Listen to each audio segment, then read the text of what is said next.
बच्चे हमारा टॉपिक चल रहा है यहाँ पे इंटरेस्ट ऑन ड्राइंग्स। सबसे लेंथी टॉपिक यही है आपका, ठीक है। इंटरेस्ट ऑन ड्राइंग्स के अंदर एक लास्ट मेथड और रहता है आपका, ठीक है, जिसको हम बोलते हैं प्रोडक्ट मेथड या सिंपल मेथड। अभी मैं आपको क्वेश्चंस करा रहा हूँ दोनों मेथड से, उसके बाद जितने भी आपके वर्कशीट के अंदर डाउट्स हैं ना वो ऑटोमेटिकली क्लियर हो जाएंगे यहाँ पे। अभी एक क्वेश्चन ले रहे हैं बच्चे हम यहाँ पे कि आपको ROI यानी कि रेट ऑफ इंटरेस्ट दिया हुआ है बच्चे 15% पर एनम।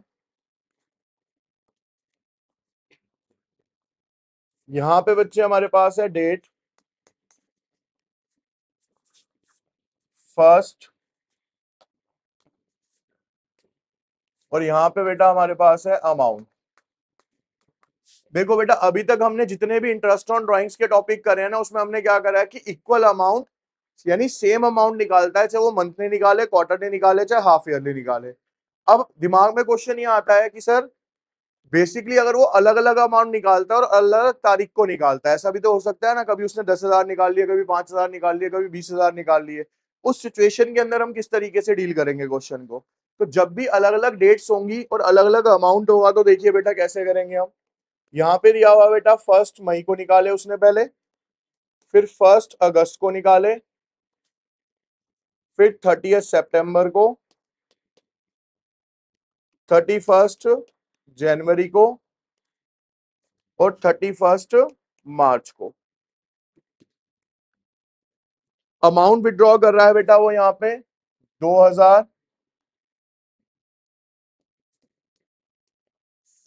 2,000,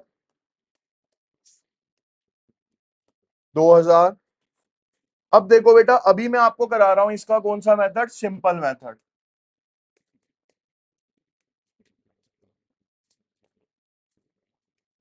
देखिए बच्चे, अब हमें बेसिकली क्या करना है इसके अंदर, सबसे पहले आप ये देखोगे क्या, मंथ लेफ्ट, यानी कि सर 1 मई को जब उसने ड्राइंग्स निकाली है तो उसको निकालने के बाद महीने कितने बाकी बचेंगे। भैया अप्रैल खत्म हुआ ना, अप्रैल के बाद मई आ गया, यानी कितने महीने गए, 1 महीना गया पूरे साल में से, तो यहाँ कितने महीने बचेंगे पूरे, अगस्त। शुरू से गिनो, अप्रैल मई जून जुलाई अगस्त, सर 5 महीने चले गए, अगस्त तो लेंगे ही नहीं, तो अप्रैल मई जून जुलाई 4 महीने चले गए, कितने महीने बचे, 12 में से 4 गए, 8। तो यहाँ पे कितने मंथ्स हो गए सर मेरे, 8।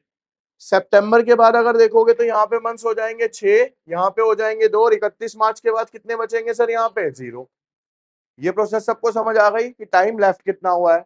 अब बेटा आपको बेसिकली क्या करना है, यहाँ पे ना सबका इंटरेस्ट इंडिविजुअली निकालना है।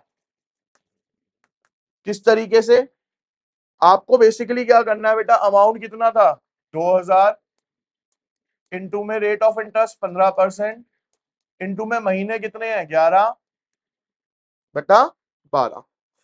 11/12।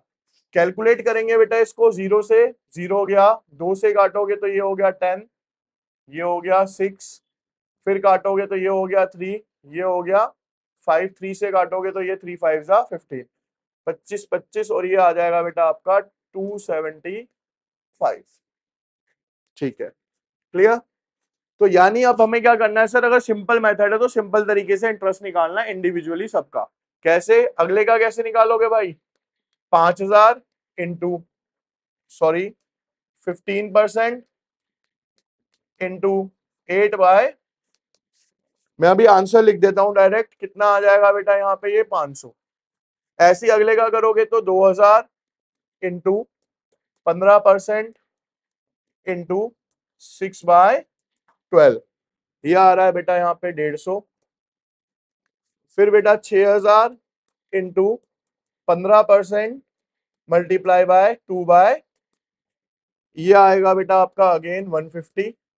इसका करेंगे तो बेटा 2,000 इंटू 15% इंटू 0/12 करोगे तो सब कुछ क्या हो जाएगा यहाँ पे, ठीक है, किसी भी चीज की 0 से मल्टीप्लाई करोगे तो सब क्या होंगे, 0।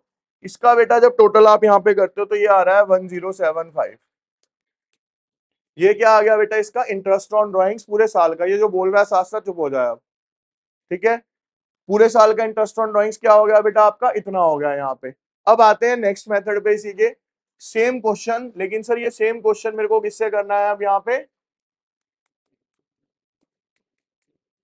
प्रोडक्ट मेथड से करना है। अगेन डेट,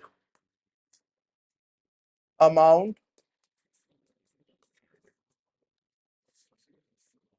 टाइम लेफ्ट या मंथ्स लेफ्ट, 1 मई, 1 अगस्त, 30 सितंबर, 31 जनवरी, 31 मार्च, 2000, 5000, 2000, 6000 और 2000। टाइम लेफ्ट कितना था बेटा इसमें? 11, 8, 6, 2, 0। अब आप बेटा सिंपली बताए क्या करो, इसमें यहां पे आप करो क्या बेटा, इनका प्रोडक्ट कर लो। क्या कर लो बच्चे यहाँ पे? प्रोडक्ट। प्रोडक्ट कैसे? सर ये 2000 रुपए उसने निकाले, 11 महीने के लिए थे, तो इसका मल्टीप्लाई कर लो, ये कितना आ जाएगा यहाँ पे? 22। कितना आ गया बच्चे ये? फिर 5 की इससे कर लो, ये कितना हो गया? 6 दूनी 12,000, फिर से 12,000, ये कितना हो गया? 0। टोटल आया बेटा आपका यहाँ पे 86,000। कितना आ गया ये? 80। अब अगर इसके अंदर मेरे को इंटरेस्ट ऑन ड्रॉइंग्स निकालना है बच्चे, यहाँ सिंपल 86,000, रेट ऑफ इंटरेस्ट कितना था? इनटू में। अब सर ऑन एन एवरेज जब टाइम पीरियड लोगे ना, तो इसमें क्या लेंगे बेटा हम? 1/12 कर देंगे इसको। क्या कर देंगे? 1/12। सिंपल ये याद रखना है, प्रोडक्ट मेथड में यहाँ पे क्या ले लिया जाएगा? ये 1/12। और आंसर बेटा अभी भी आपका एग्जैक्टली सेम ही आएगा। कितना? 1075। यानी जो आपका सिंपल मेथड से आंसर आ रहा है ना, सेम ही किससे आएगा? इस मेथड से भी आएगा। लेकिन अगर सर क्वेश्चन, अब ना यहाँ पे जो चीज समझने वाली है मेन वो समझना, सर हमें ना क्वेश्चन दिया हुआ और उसमें मेंशन नहीं है कि हमें प्रोडक्ट मेथड लगाना है, ठीक है, या हमें सिंपल मेथड लगाना है, तो आपके हिसाब से दोनों में से इजी कौन सा है? कौन सा है? प्रोडक्ट। प्रोडक्ट क्यों इजी है? देखो बच्चे, यहाँ पे ना आपको हर बार कैलकुलेशन करनी पड़ेगी इंडिविजुअल, गलती के चांसेस बढ़ेंगे और पॉइंट्स में भी फिगर आएंगे। यहाँ पे आपको कैलकुलेशन क्या करनी है? सिर्फ मल्टीप्लाई, और कैलकुलेशन क्या करनी है? एक बार करनी है। तो अगर कोई मेथड मेंशन नहीं है तो आप कौन सा मेथड लगाएंगे? Product method. अगर मेंशन किया गया है तो फिर आप उसी मेथड से करेंगे। क्लियर है ये सबको? ठीक है। अब आपकी वर्कशीट के अंदर जो क्वेश्चन नंबर कौन सा था आपका? 3rd, वो करेंगे सब।